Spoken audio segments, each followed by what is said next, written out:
나는 누구인가라는 제목으로 말씀을 나누도록 하겠습니다. 숲이 무성해서 이 더운 여름에도 시원한 바람이 부는 공원에 어떤 노인이 앉아 계셨습니다. 그런데 날이 저물어 가도록 그 노인이 집에 갈 생각을 하지 않는 공원 관리인이 약간 걱정되어서 인기척을 내고 일부러 찾아갔습니다. 그리고 말을 걸었습니다. 안녕하십니까? 그러자 갑작스러운 낯선 사람이 방문해 깜짝 놀란 그분이 나는 잘 있어. 그러자 관리인이 말합니다. 댁내는 두루 평안하십니까? 그러자 그 노인이 모든 식구들 잘 있고 애들도 잘 있고 집에서 키우는 고양이도 잘 있어. 그러더니 그 노인이 한참 있다가 얘기를 했습니다. 그런데 내가 누구인지를 모르겠어. 사람은 낮잠 자고 그러다가 깨어나면 갑자기 정신이 몽롱해져서 내가 누구인가, 여기가 어딘가 하는 그런 생각을 할 때가 있습니다. 그러나 인간은 자기의 본질이 무엇인지를 알아야 됩니다. 내가 이 세상에서 왜 왔고 무엇하며 살며 어디로 가는지 자기 자신에 대한 정체감이 분명히 있어야 되는 것입니다. 첫째로 이 세상에서 나를 바라볼 때 세상에서 보이는 나대로 살아가는 그런 때가 있습니다. 사람들은 명함에 자기가 누구라는 것을 많이 적어가지고 보여줍니다. 그러나 그 명함에 있는 것이 사실은 자기 자신이 아닙니다. 왜냐하면 그 명함에 있는 것을 10년, 20년 지나도 지킨 사람은 별로 없어요. 끊임없이 직업이 바뀌고 다른 것이 바뀝니다. 전화번호도 바뀌고 삶의 그런 것도 바뀝니다. 그러므로 명함에 있는 것이 영원한 자기 자신은 아닙니다. 사람은 자기의 아름다운 것으로 인생을 살아가려고 합니다. 고대 세계에 있는 신원서판이라고 해서 사람의 신체가 관리를 뽑는 데 중요한 조건이 된 때가 있습니다. 오늘날은 그것이 너무 지나쳐서 성형수술을 해야 취직된다는 것은 그건 병적인 것입니다. 사람들은 자기의 아름다운 모습을 스스로 기뻐하기도 하고 다른 사람들에게 자랑하기도 합니다. 그러나 화무 11홍이라고 했습니다. 아름다운 그런 모습도 때가 지나가면 사라져버리고 복숭아꽃이 아름답게 피었다가 비바람에 져버리는 것처럼 사라져버리는 것입니다. 사람이 힘이 있고 능력이 있다고 해서 그것이 항상 있는 것이 아닙니다. 초나라 양쯔강의 남쪽의 초나라에서 강동 지방에서 수많은 군사를 이끌고 천하를 제패하러 강을 건너 중원을 정복하던 항우가 한나라에게 패배해서 어려움을 겪었습니다. 수많은 초나라 병사들이 한나라에 투항해서 그 나라로 잡혀가서 한나라 진영에서 오히려 초나라 노래가 들려왔습니다. 사면 초가에 빠진 항우가 비탄의 노래를 불렀습니다. 나의 힘은 산을 뽑을 만하고 나의 기계는 온 천하를 덮을 만한데 나의 말이 앞으로 나아가지 않으니 우야우야 나는 어찌하란 말이냐. 자기의 사랑하는 아내 우민조차 건질 수 없는 처참한 지경에 이르러서 혈혈단신으로 항우는 도망 나왔다가 결국 죽고 말았습니다. 인생이 자랑하는 힘과 용기와 능력도 때가 되면 사라져버린 그것이 자기 본질이 아니고 자기 것이 아닌 것입니다. 성경에 부자와 나사로 이야기가 있는데 이 부자는 돈도 많고 권력도 있어요. 그야말로 고운 세마포 옷을 입었어요. 옛날엔 한산모시 적삼을 입으면 아주 그게 비쌌어요. 그것을 입고 하면 자랑스러웠어요. 그런데 그 부자는 세마포 옷을 입고 또 자색 옷을 입어서 귀족이요 권력을 가진 것을 보여주고 있습니다. 그러므로 그 사람이 매일 먹고 지내는 것이란 잔치를 벌여서 그냥 즐겁게 친구들과 어울려 지내는 것입니다. 그것이 자기 본질인 줄 알았는데 그러나 그건 착각이었습니다. 그 집 대문간에는 먹을 것이 없어서 대문 잔치집에서 나오는 음식으로 연명하고 있는 나사로가 있었는데 얼마나 처참한지 몸은 병들고 종기가 나서 개들이 핥아주고 그렇게 산 처참한 인생이었어요. 그런데 나사로 인생도 그게 본질이 아닙니다. 나사로가 죽었습니다. 성경은 놀라운 반전을 얘기하고 있어요. 나사로가 죽었는데 희한하게 하나님의 천사가 와서 나사로를 받들어서 아브라함의 품으로 나곤의 품으로 이끌어갔어요. 나사로는 장사 지냈다는 말도 없어요. 아마 옛날 시골에 사는 대로 그냥 가만히 둘둘 말아서 묻었을지 몰라요. 길에 지나가는 나그네의 죽음을 그렇게 처리했습니다. 그런데 부자는 성경에 장사됐다고 했어요. 그러니까 장사 행렬도 무수했을 것인데 거기에서 놀라운 것은 천사가 왔다는 말은 없어요. 나사로는 천사가 데려갔는데 부자는 천사는 안 오고 장례식만 치렀어요.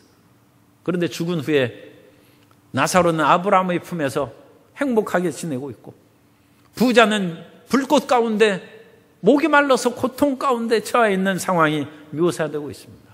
누가 진짜 납니까? 어떤 삶을 살고 있을 때가 진짜의 삶입니까? 이 세상에서 부자가 살던 것은 수십 년의 부귀영화뿐이고 그 지옥의 불꽃 가운데 고통당하는 것은 영원토록 고통을 당할 것입니다. 영원토록 있는 삶이 진짜 삶이 아니겠습니까? 사람들이 수많은 일을 겪고 살면 그 모든 일에 낙심하고 또 그것이 좋은 것이면 그것을 붙잡아 살기도 하는데 인생은 지나가는 것입니다. 시편 90편 10절에 보면 우리의 연수가 70이요 강건하면 80이라도 그 연수의 자랑은 수고와 슬픔뿐이요 신속히 가니 우리가 날아가나이다.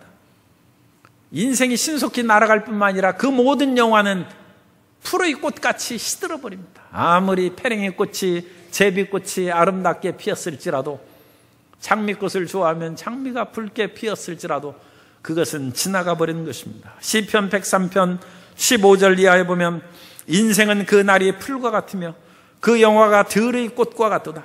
그것은 바람이 지나가면 없어지나니 그 있던 자리도 다시 알지 못하거니와. 얼마 전에 우연히 텔레비전을 보니까 98세 된 노 부부 이야기가 나왔어요. 두 분이 요양병원에서 살고 계신데 그분이 얼마 전에 그와 같이 치매에 걸려가지고 그 할머니를 때리고 그래가지고 그 요양병원에 이제 들어와서 따로 두 분이 거하고 있습니다. 그런데 지금 현재 나이로는 그 할아버지가 98세고 그 할머니가 92세. 그런데 그 할아버지가 정신이 멀쩡할 때는 할머니를 보고 싶어요. 그래가지고 다른 이제 병동에 있는 그 할머니에게 연락하면 할머니가 와서 거기에서 70년을 같이 산 부부예요. 그러니까 다정하게 얘기하고 그 할아버지가 껴안아주고 그래요. 그런데 이상해지면 할아버지가 할머니를 때립니다. 그러니까 그 할아버지는 자기가 이상해졌을 때는 모르는 거예요. 그러면서 좋을 때는 할머니 보고 여기에서 그냥 계속 같이 살자고 하는데 할머니는 싫다고 합니다. 왜냐하면 언제 그 이상하게 변할지 몰라요. 그 할아버지는 죽어도 같이 가자고 하는데 할머니는 싫다고 그럽니다.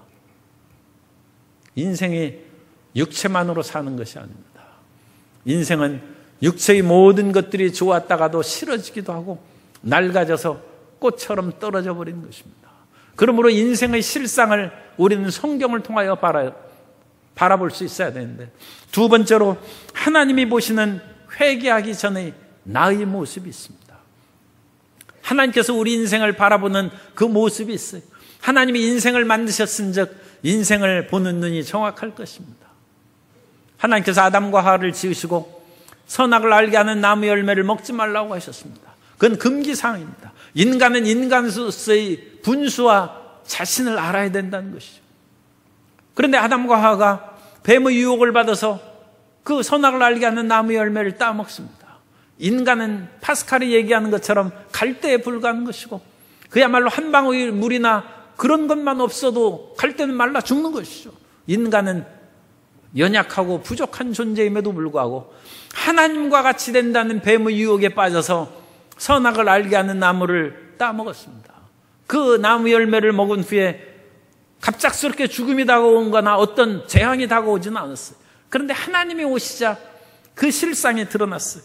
창세기 3장 8절 이하에 보면 그들이 그날 바람이 불 때 동산에 거니시는 야훼 하나님의 소리를 듣고 아담과 그의 아내가 야훼 하나님의 낯을 피하여 동산 나무 사이에 숨은지라.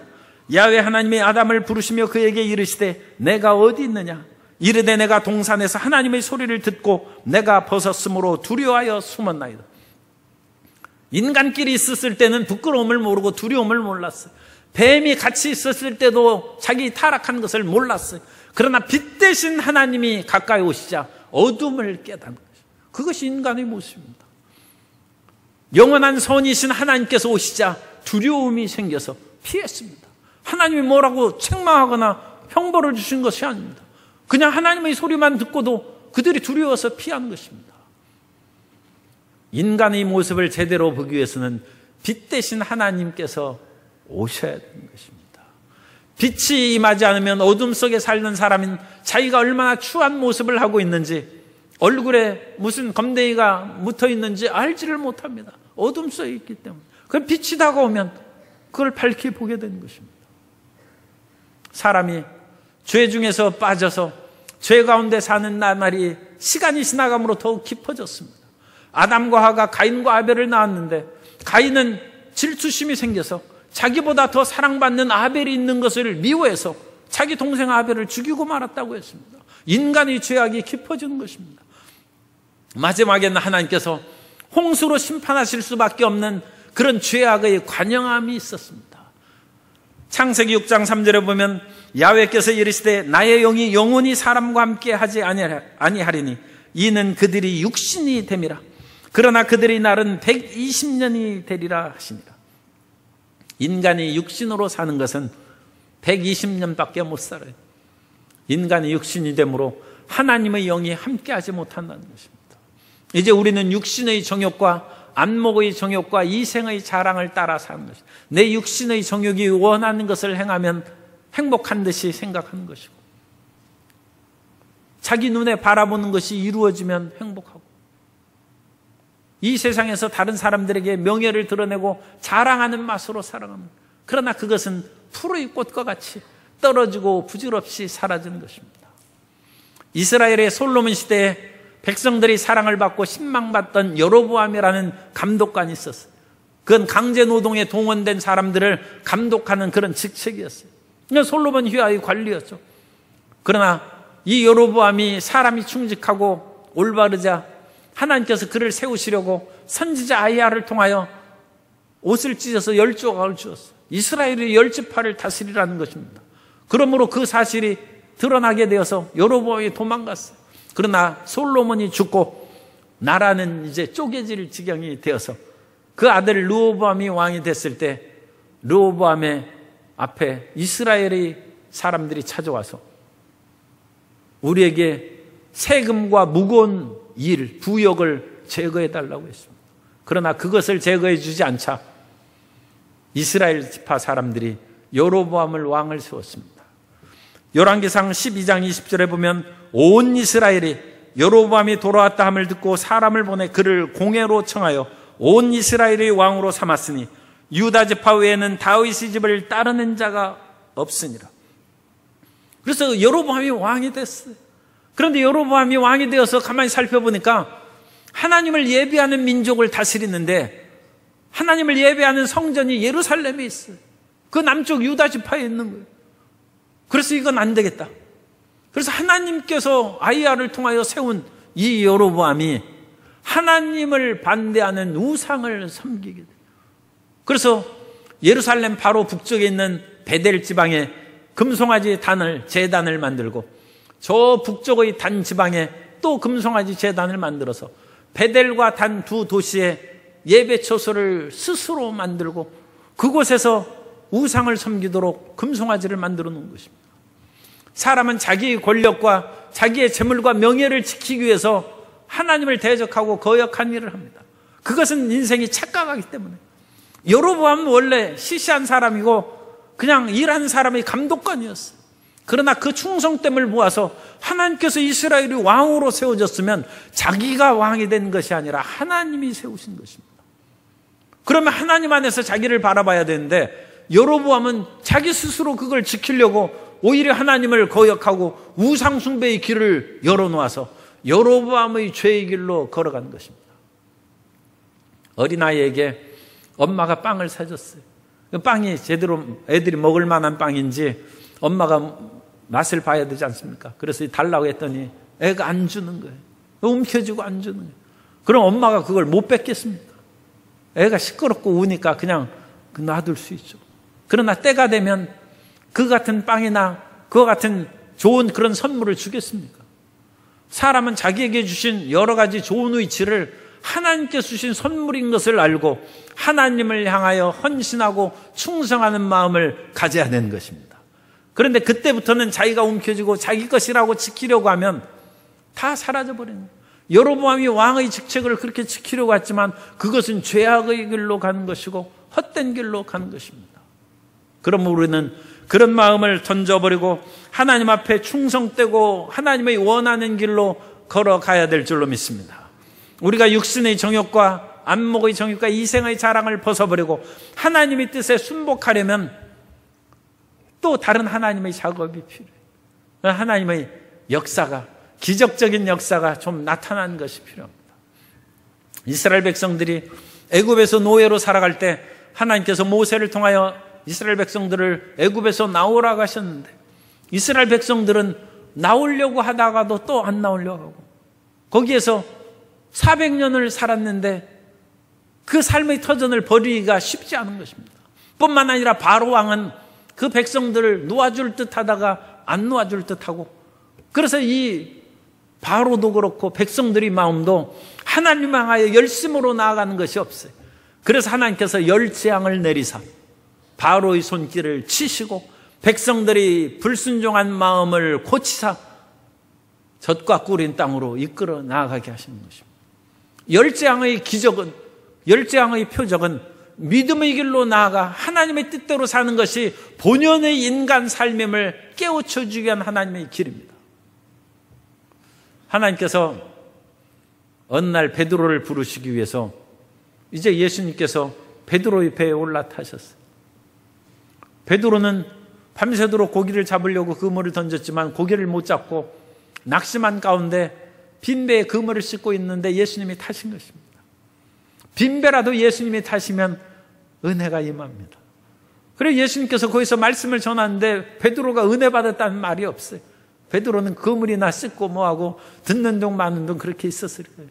그걸 보고 딱하게 생각하셔서 예수님께서 베드로에게 말씀하십니다. 내 말을 듣지 않고 여전히 내 머릿속에는 물고기 잡을 생각만 하고 있으니 그럼 한번 깊은 데로 가서 그물을 내려보라는 것입니다. 베드로에게 깊은 곳에 가서 그물을 내리라는 말씀이 베드로의 귀에 들리는 건데 그 말씀이 청천벽력처럼 들립니다. 거부할 수 없는 하나님의 음성이 그 심령에 파고드니까 베드로가 얘기합니다. 주여, 내가 밤이 새도록 그물을 내렸지만 얻은 것이 없었습니다. 그러나 이제는 주의 말씀을 의지하여 내가 그물을 내리리다 하고 깊은 데로 노를 저어가서 그물을 내리니까 어디에 숨어있던 물고기들이 베드로의 그물 속에 다 들어와가지고 이 그물이 무거워서 들 수가 없어요. 그걸 들어보니까 이제 물 밖으로 나오면서 그물이 찢어지기 시작합니다. 깜짝 놀라서 그 해변가에 있는 자기 동료 야고보와 요한에게 빨리 와서 나를 도우라고 해서 그 물고기를 배에 온 물고기가 가득 찼어요. 하나님의 기적이 일어난 것입니다.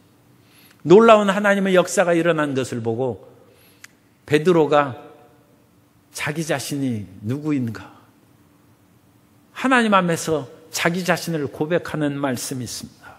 누가복음 5장 8절 이하에 보면 시몬 베드로가 이를 보고 예수의 무릎 아래 엎드려 이르되 주여 나를 떠나소서 나는 죄인이로소이다 하니 이는 자기 및 자기와 함께 있는 모든 사람이 고기 잡힌 것으로 말미암아 놀라고 세베대의 아들로서 시몬의 동업자인 야고보와 요한도 놀랐습니다. 예수께서 시몬에게 이르시되 무서워하지 말라 이제 후로는 내가 사람을 취하리라 하시니 그들이 배들을 육지에 대고 모든 것을 버려두고 예수를 따르니라. 베드로가 자기가 옛날엔 죄인인 줄 몰랐어요. 그런데 하나님의 은혜를 받고 기적을 체험한 후에는 죄인인 것을 깨달았고 주님께서는 죄인으로서 놔두는 것이 그게 본질이 아니에요. 사람을 낚는 어부가 되는 것, 주의 일을 행하는 것이 베드로의 본업이요 본질적인 삶이 시작되는 것이라고 깨닫게 해주셨습니다. 우리 인생이 하나님을 만나지 못하면 나 자신이 누구인지 알지 못하고 내가 무엇을 위해 살아야 되는지 깨닫지도 못합니다. 그러나 하나님께서 임하시면 육신으로 살아가는 존재가 머무르지 아니하고 죄악에 파묻혀 사는 인생도 되지 아니하고 새롭고 위대한 삶으로 나아갈 수 있게 되는 것입니다. 세 번째로 예수 그리스도 안에 있는 나에 대해서 우리가 말씀을 살펴봅니다. 예수님 안에서 우리는 새로운 나가 됩니다. 고린도 후서 5장 17절에 그런즉 누구든지 그리스도 안에 있으면 새로운 피조물이라 이전 것은 지나갔으니 보라 새 것이 되었다고 말씀합니다. 우리가 예수님 앞에 나오면 주님께서 물과 성령으로 우리를 거듭나게 해주십니다. 그래서 육에서 난 것은 육이요 부모님이 육신으로 우리를 낳은 것입니다. 그래서 우리가 사람으로 태어난 것이죠. 그런데 육신으로 태어난 사람은 아담과 하와의 형상을 이어받은 죄악의 형상이요 이 죄인의 몸으로서는 거룩하신 빛 대신 하나님 앞에 못 나가는 것입니다. 그렇기 때문에 우리의 육신으로 태어난 몸을 성령으로 거듭나게 해주신 것입니다. 그래서 성령으로 거듭나게 해주시면 우리는 새로운 피조물이 됩니다. 예수님을 믿으면 새로운 피조물이 되는 것입니다. 그래서 새 사람이 되고 새로운 인생을 살아가게 되는 것입니다. 베드로전서 2장 9절에서 말씀합니다. 그러나 너희는 택하신 족속이요 왕같은 제사장들이요 거룩한 나라요 그의 소유가 된 백성이니 이는 너희를 어두운 데서 불러내어 그의 기이한 빛에 들어가게 하신 이의 아름다운 덕을 선포하게 하려 하십니다. 예수님 안에서 우리는 새 사람이 되었습니다. 따라서세요. 예수님 안에서 나는 택함 받았습니다. 예수님 안에서 나는 왕 같은 제사장입니다. 예수님 안에서 나는 거룩한 나라입니다. 예수님 안에서 나는 소유된 백성입니다. 그것이 우리의 예수님 안에서 새로운 신분이에요. 어떤 사람이 당신은 버림받은 사람이다 그렇게 얘기하면 코웃음 치십시오. 나는 예수 안에서 택하신 백성이에요. 택함 받은 족속이에요. 이 세상의 모든 사람들은 훌륭한 사람도 있고 그렇지만 별거 안 해요. 하나님이 나를 선택하셨어요. 이 세상에서 많은 지위가 있고 높은 권력을 가진 사람이 있지만 우리는 하나님이 왕 같은 제사장으로 세우셨어요. 우리는 하나님 앞에 나아갈 수 있는 제사장이에요. 하나님 앞에 누가 감히 나가겠습니까? 그런데 주님께서는 우리를 왕 같은 제사장으로 세우셨고 주님께서는 우리를 그 나라로 삼으셨어요. 사람들이 결혼할 때 저 사람을 평생 내 배우자로 삼아서 내 얼굴을 드러내게 할 수 있을까? 그것을 생각합니다. 이집트의 옛날 이야기에 보면 거울을 보는 것은 자기 아내를 보는 것이라고 했습니다. 꿈 해몽법인데 거울에 비친 모습은 자기 아내라는, 그러니까 남편이라는, 자기 분신, 그러니까 상응하는 똑같은 존재라는 거죠. 그럼 하나님께서는 그 이름을 드러내기 위해서 우리 백성들을 세우신 것입니다. 우리는 하나님의 얼굴을 드러내는 그의 나라예요. 그런데 하나님께서 우리를 서슴없이 그의 거룩한 나라로 세우시고 하나님께서 하나님의 손에서 결코 우리를 빼앗아갈 수 없는 소유된 백성으로 우리를 삼으신 것입니다. 그러므로 그 말씀을 깊이 생각하시면서 하나님 안에서 이 세상에 대해서 담대한 마음을 갖고 살아가는 승리의 자녀가 되시기를 바랍니다. 어떤 일에 있어서도 기죽을 필요가 하나도 없어요. 하나님이 나를 선택하고 나를 사랑하시고 결코 양도하지 않는, 우리는 얼마나 귀한 보배인지 이적료를 아무리 줘도 이적 안 시킵니다. 축구 선수들은 돈 많이 주는 것으로 막 옮겨가고, 물론 그것은 세상이니까 막 옮겨가는 것이 좋아요. 그러나 하나님께서는 얼마나 어마어마한 이적료를 줘도 우리를 놓지 않습니다. 우리를 지키시는 것입니다. 그런데 우리가 이와 같이 하나님의 사랑을 받고 예수 그리스도 안에서 새 사람으로 태어났는데, 이 새 사람으로 태어난 우리 자신을 지키는 것이 필요합니다. 우리는 하나님께서 주신 성령으로 거듭난 자아가 있고 육신으로 살고 있는 그 자아가 있습니다. 그래서 육신대로 살면 그건 옛 죄악의 사람이 되는 것이고, 성령을 쫓아서 영으로 살아가면 그것은 하나님의 그야말로 택하신 족속이요 왕같은 제사장이요 거룩한 나라요 그의 소유된 백성이 되는 것입니다. 그런데 그것을 착각해서 육신을 붙잡고 살아가면 죄악의 길로 나아가는 거예요. 예수님께서 12제자 중에 하나인 가룟 유다를 선택했는데 가룟 유다가 그게 하나님의 인도하심을 받아 살지 아니하고 돈에 빠졌어. 그래서 예수님을 은 30에 하나님의 아들을 자기의 스승을 은 30에 팔았어요. 돈에 눈이 어두우면 그런 정신 이제 나간 짓을 하는 것이죠. 사도 바울이 믿음과 하나님의 위대한 기적을 보면서 데마가 사도 바울을 쫓아다녔습니다. 그 제자로 됐어요. 그런데 사도 바울이 이게 웬일입니까? 로마 감옥에 갇혀서 이거 나오지를 않아요. 물론 얼마 후에 나왔습니다만 데마의 생각으로는 너무 길게 생각했어요. 그래서 데마는 세상을 사랑하여 나를 버리고 데살로니카로 갔다고 했어요. 데마는 세상을 사랑하네. 예수님을 믿은 후에도 세상 사랑의 마음을 끊어버리지 못하면 위험한 것이죠. 우리 마음을 지키고 하나님의 뜻 가운데 살아가야 됩니다. 그렇지 않으면 우리는 세상대로 살아가는 것입니다. 오늘도 피아노와 오르간 연주자가 얼마나 아름답게 그 연주를 하고 찬양합니까? 그런데 모르긴 몰라도 그 연주자들이 연습하는 것은 머리로 하는 것이 아니에요. 처음에는 악보를 보고 눈으로 보고 이렇게 치는 거예요. 그러다가 연습하고 이제 제대로 된 곡을 치려면 눈으로 보고 그걸 읽어서 치고 그러면 쇼팽은 못 치는 것이죠. 그 빠른 곡은 못 치는 것이죠. 손가락이 쳐야 돼서 몸이 저절로 치는 거예요. 몸이 저절로 치야지 그것을 이렇게 봐가지고 언제 건반을 하나씩 누르고 이게 맞다 저게. 휴대폰에 문자 보낼 때는 제가 눈으로 보고 손으로 이렇게 칩니다. 그런데 그 자녀들 애들은 그냥 막 움직여요. 저절로. 손가락이 알아서 움직이는 거예요. 자판기를 그 작은 자판기를 자기가 알아서 그렇게 치는 거예요.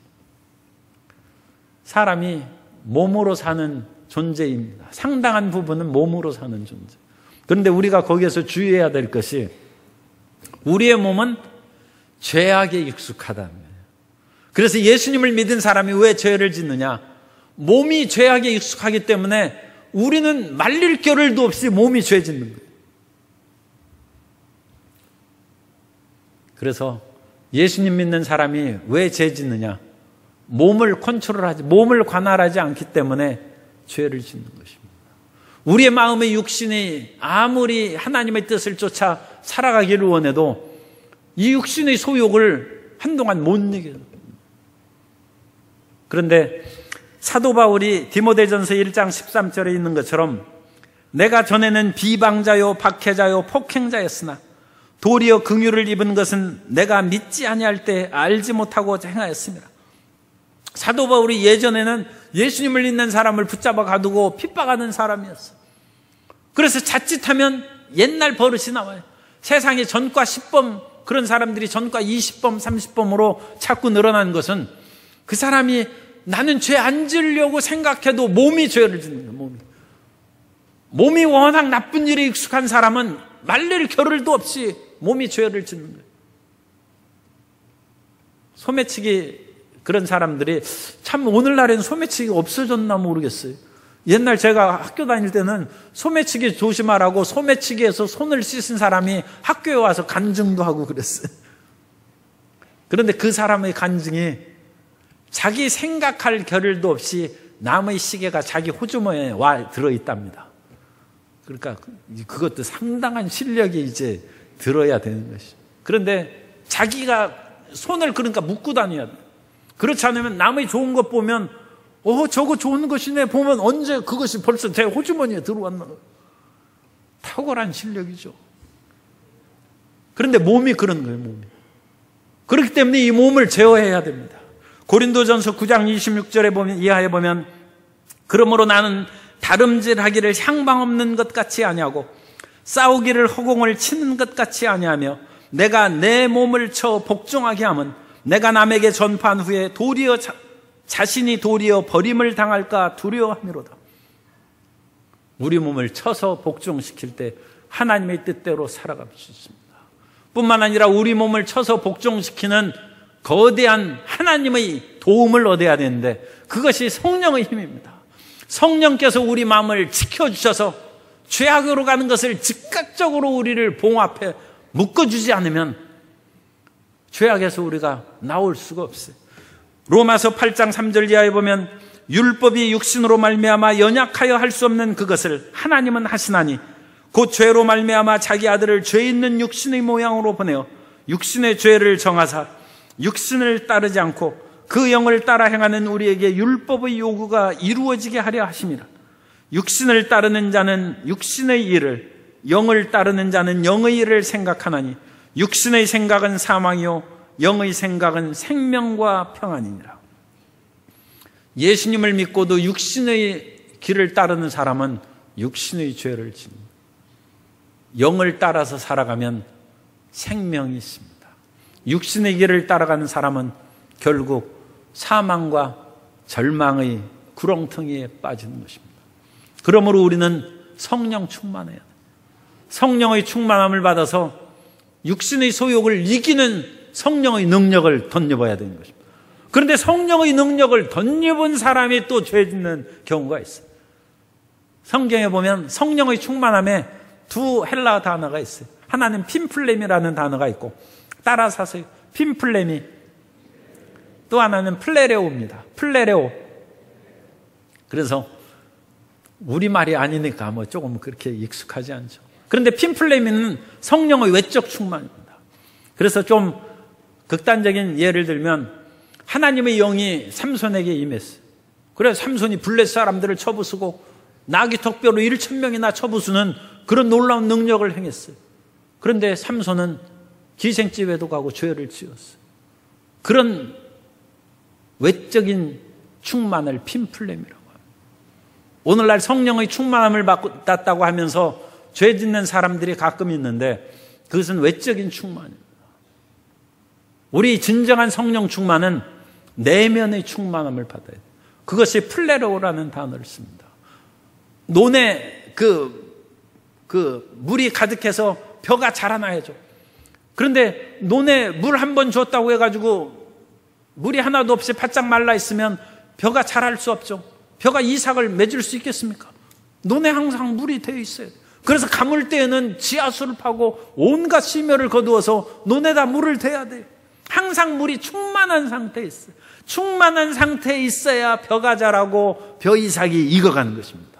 우리 마음 가운데 항상 충만한 플레레오의 성령 충만함이 있어야 우리가 영적으로 성장하는 것이고 영적인 열매를 맺는 것입니다. 일시적인 충만을 받는 것은 성령의 열매가 없어요.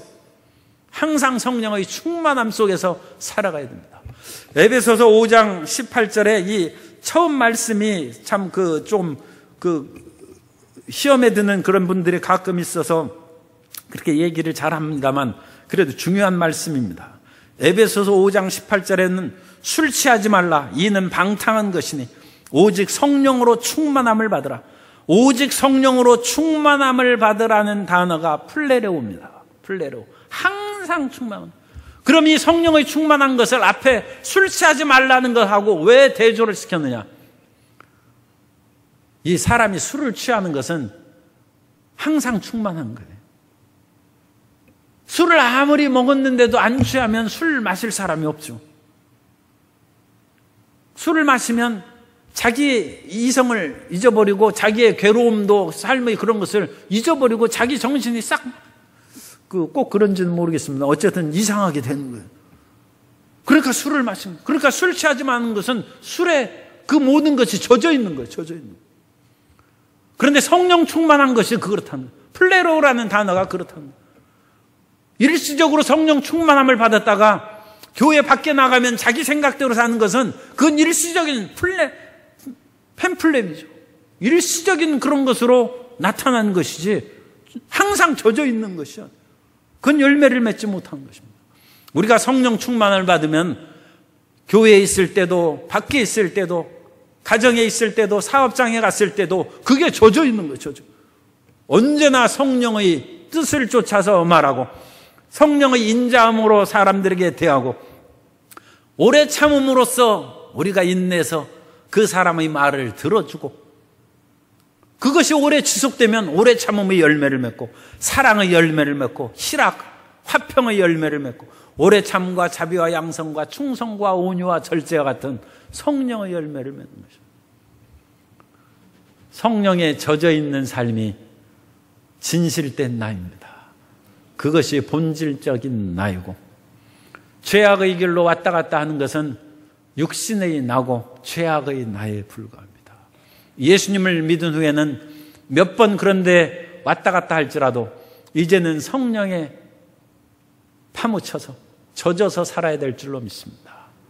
에스겔이 환상 가운데 본 것처럼 일천척 물이 흐를 때에는 발목에 적시고 무릎에 적시고 허리에 적시고, 허리 아래에서는 마음대로 첨벙첨벙하고 들어갔다 나갔다 할 수 있죠.